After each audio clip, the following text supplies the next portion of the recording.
Ok, el segundo problema dice lo siguiente: una corriente de aire de velocidad de 250 metros sobre segundo reduce su velocidad a 40 metros sobre segundo al pasar por un difusor adiabático. Las condiciones de entrada son 0. megapascales de presión y 400 grados Celsius como temperatura de entrada. Se pide determinar el área de salida en centímetros cuadrados cuando el gasto másico es de 7 kilogramos sobre segundo a una presión de 0.12 megapascales. Vamos a... Aquí tenemos el esquema del difusor. Es importante que siempre que ustedes vean un dispositivo mecánico, investiguen qué es y para qué sirve. Esto prácticamente, me imagino que ya ganaron el curso de mecánica. Hay un curso de mecánica en la carrera. Entonces, ustedes ya tienen que saber. Si no, busquen en el Google y pongan qué es una tobera, para qué sirve una tobera, qué es un difusor, para qué sirve un difusor. Un difusor hace el trabajo contrario a lo que hace una tobera. El difusor lo que hace es disminuir la velocidad de un fluido. Y pueden darse ustedes cuenta con el dibujo, pues se dan cuenta que aquí tenemos una entrada con un área transversal mucho menor que el área transversal de salida. Eso va a hacer que la velocidad del fluido reduzca. Bueno, vamos a ver el problema ya a resolver. Aquí tengo yo el planteamiento del problema con sus datos de entrada y con sus datos de salida. Ya les dije para qué era un difusor. El difusor está en el plano horizontal. También es un aparato que no genera trabajo. Y el problema nos está diciendo que es adiabático. Por lo tanto, no produce, no transfiere energía. Como su posición en el plano horizontal es 0, entonces tampoco hay diferencial de altura. Lo primero que me piden en el problema, si regresamos, es determinar el área de salida. Sí, únicamente, solo me piden determinar el área de salida. Bueno, entonces, ¿qué voy a hacer? Ya que tengo planteado, yo sé que puedo determinar el área. Si yo tengo velocidad y tengo flujo volumétrico, puedo encontrar el área, porque el flujo volumétrico es igual a velocidad por el área. Solo despejo el área y obtengo flujo volumétrico. Sin embargo, no tengo flujo volumétrico, pero me están dando el flujo másico. Entonces, yo puedo encontrar el área con esta ecuación.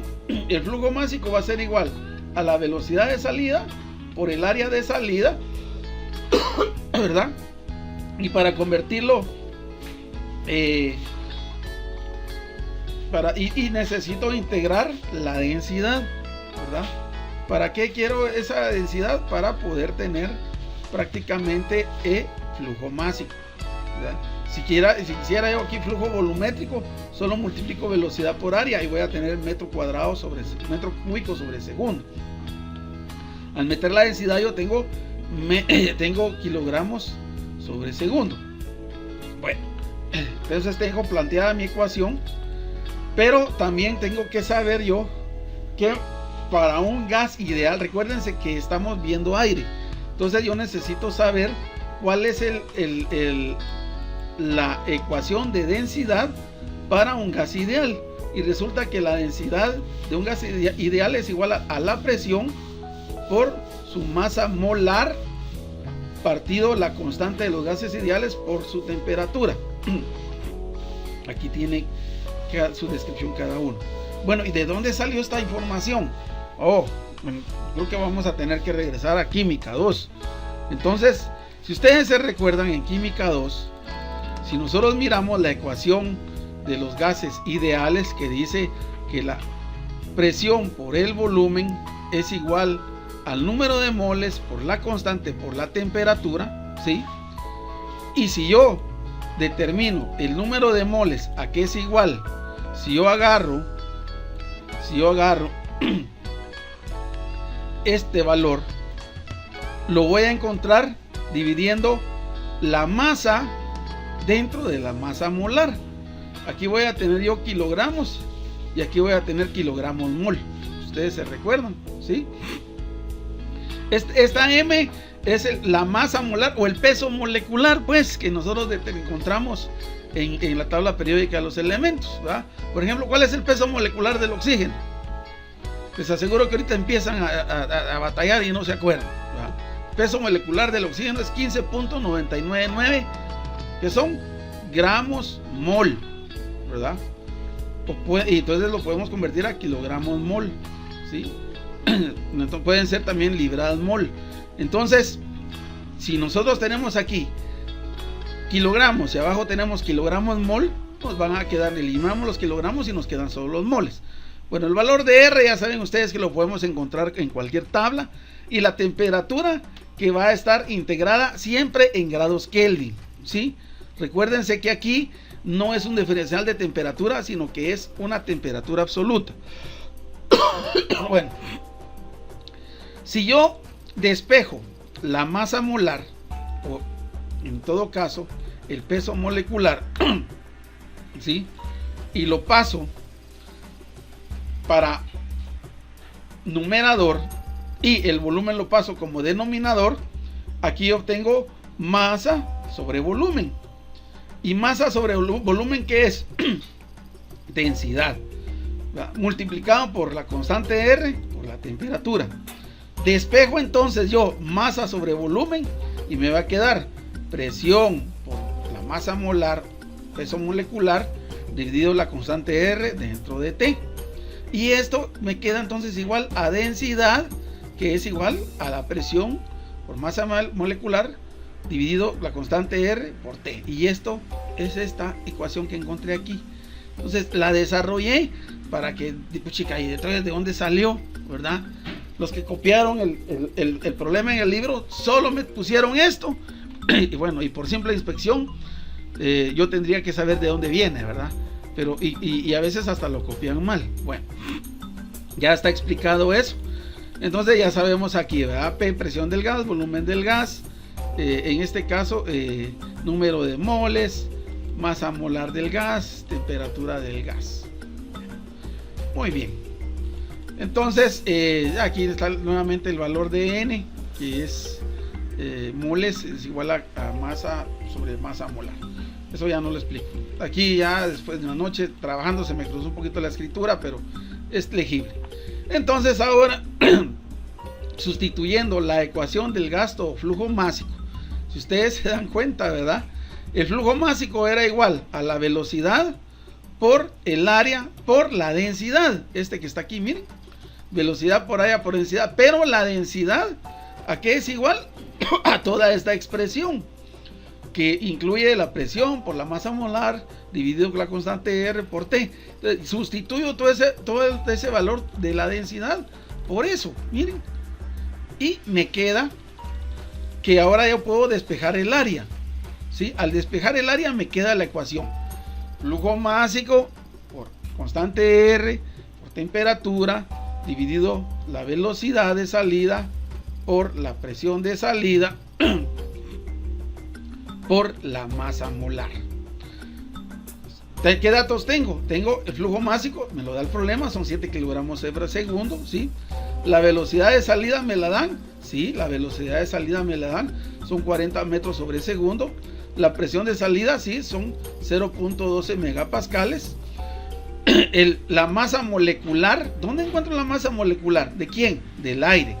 La puedo encontrar en las tablitas que tenemos en nuestras tablas, ¿se recuerdan? Miren, aquí tenemos peso molecular del aire, 28.97 libra mol, o 28.97 gramo mol, o 28.97 kilogramo mol, cualquiera de los dos, ¿verdad?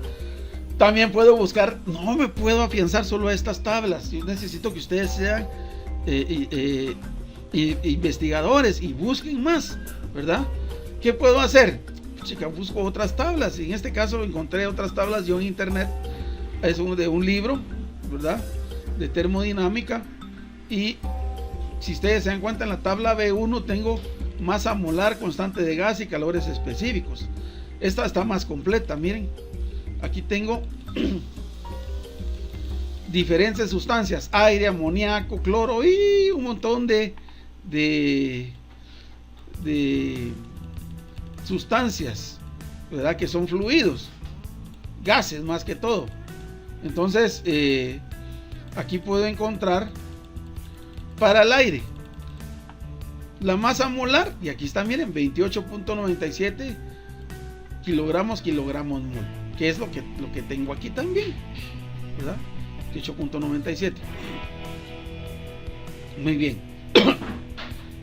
También está la constante del gas en kilojoule sobre kilogramo Kelvin, ¿verdad? La constante R. Está también el calor específico para el aire a presión constante, también está, ¿verdad? A 25 grados. Bueno, entonces sigo con el problema. Ya que encontré 28.97 kilogramo mol, también la constante R. La constante R la saqué de este dato. Miren, la constante R, aquí está. Constantes R de los gases, y me incliné por agarrar la última. ¿Por qué? Porque la última incluye presión en pascales, ¿verdad? Y yo la presión la tengo en megapascales, y los demás valores está kilogramo mol, y la temperatura también está en grados Kelvin. Yo puedo convertirla a grados Kelvin. Entonces utilicé este valor, 8314.34 metros cúbicos pascal sobre kilogramo mol grado Kelvin. Es este, miren. Es este, 8314.34. Ok. Y ahora entonces voy a proseguir. Resulta entonces que de todos estos datos, lo que no tengo es la temperatura. Entonces, ¿cómo puedo obtener esa temperatura de entrada o de salida? De salida, ¿verdad?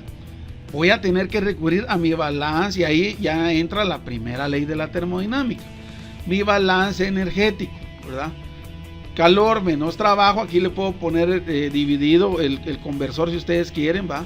Este diferencial de calor menos diferencial de trabajo, o calor neto menos trabajo neto, es igual a entalpía 2 menos entalpía 1 más diferencial de energía cinética más diferencial de energía potencial. Ya dijimos que este difusor no transfiere calor. Calor es cero, o sea, el diferencial de calor es cero. Tampoco produce o necesita, se le aplica trabajo, es cero. Y como está en el plano horizontal, entonces la energía potencial es cero. Y ahora igualo entonces diferencial de entalpía más diferencial de energía cinética es igual a cero.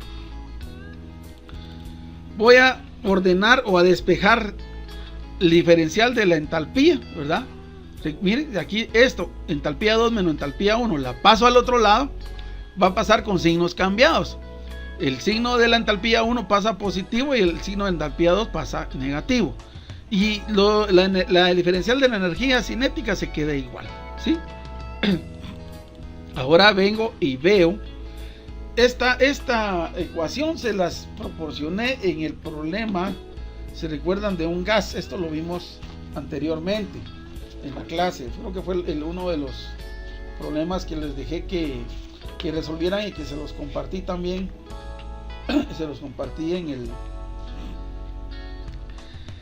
en WhatsApp, o creo que en la plataforma. Bueno, entonces la entalpía, el diferencial de entalpía también se puede conocer como calor específico por delta de temperatura, ¿sí? Entonces yo puedo decir que el delta de temperatura, regularmente nosotros ponemos el delta de temperatura cuando la temperatura de salida menos temperatura de entrada, ¿verdad? Esto, si el diferencial de entalpía fuera temperatura de salida menos temperatura de entrada, el delta temperatura aquí tendría, entalpía de salida menos entalpía de entrada, aquí el delta temperatura tendría que ser temperatura de salida menos temperatura de entrada. Pero si se dan cuenta, el diferencial de entalpías aquí, como se pasó para el otro lado, pasa con valores invertidos, con signos invertidos. Entonces queda entalpía de entrada menos entalpía de salida. En ese orden voy a poner yo las temperaturas, ¿verdad? Entonces el delta T me queda temperatura 1 menos temperatura 2 o temperatura de entrada menos temperatura de salida, ¿sí? Bien, entonces dejo aquí planteado calor específico por delta T, que es diferencial de entalpías, es igual a diferencial de la energía cinética. Ya la energía cinética yo ya sé que es 40 metros sobre segundo de salida menos 250 metros sobre segundo de salida, las dos elevadas al cuadrado dividido 2 por el factor J, que es el conversor, ¿va? 1000 kilogramos metro cuadrado sobre segundo cuadrado es igual a 1 kilojoule. El calor específico del aire como gas ideal a temperatura constante es 1.005 kilojoules sobre kilogramo grado Celsius. ¿Dónde obtuve eso? Puedo meterme yo a Google y preguntar cuál es el calor específico del gas a temperatura constante. ¿Por qué? Porque estamos trabajando con la ley de los gases ideales, ¿va? Entonces, pero si se recuerdan, en esta tabla encontré la masa molar, encontré la constante del gas y encontré el calor específico en kilojoule sobre kilogramo grados Kelvin. Miren, aquí está. Entonces, y aquí lo tengo, me salió calidad, aquí tengo el valor. Bueno, sigo para abajo, sigo resolviendo. Yo ya sé que el delta T ya dijimos que es temperatura de entrada menos temperatura de salida. ¿Por qué? Porque las entalpías me quedaron así, entalpía de entrada menos entalpía de salida. Entonces aquí ya pongo yo el valor de la temperatura de entrada, que es 400 grados Celsius, menos temperatura de salida, y todo esto es igual al diferencial de energía cinética. Si ustedes se recuerdan, el calor específico, ¿sí?, estaba multiplicando el diferencial de temperaturas. Ya lo pasé de una vez dividiendo, miren, aquí está dividiendo el 1.005 kilojoules sobre kilogramos Celsius, divide a todo esto, ¿sí?